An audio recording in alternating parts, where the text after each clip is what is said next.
Hello అండి, నమస్తే. Welcome back to my channel Swathi Durga vlogs. అందరు ఎలా ఉన్నారు? కామెంట్ లో చెప్పండి.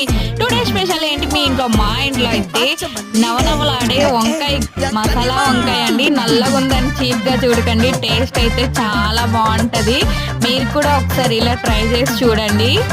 అండ్ మన ఛానల్ మీరు ఫస్ట్ టైం చూస్తున్నట్టయితే ప్లీజ్ సబ్స్క్రైబ్ చేసుకోండి, లైక్ చేయండి, కామెంట్ చేయండి అండ్ షేర్ చేయండి. మమ్మల్ని అయితే సపోర్ట్ చేయండి. చూడడానికి వంకాయలు నల్లగా ఉన్నా లేతగా ఉంటాయండి, గింజలు ఉండవు, టేస్ట్ కూడా బాగుంటది. అదే తెల్ల వంకాయలు తెచ్చుకున్నామంటే ముదిరిపోయి ఉంటాయి, గింజలు ఉంటాయి. అదే అంటారు కదా, కలర్ ని చూసి డిసైడ్ చేయొద్దు అనేసి. ఈ విషయంలో అయితే 100% కరెక్ట్ అండి. మీరేమంటారు? కామెంట్ లో చెప్పండి. అండ్ ఈ కర్రీ అయితే రైస్ లోకే కాదు, roti and jeera rice, bagara rice లోకి అయితే టేస్ట్ కూడా చాలా బాగుంటది. వీడియో నచ్చితే లైక్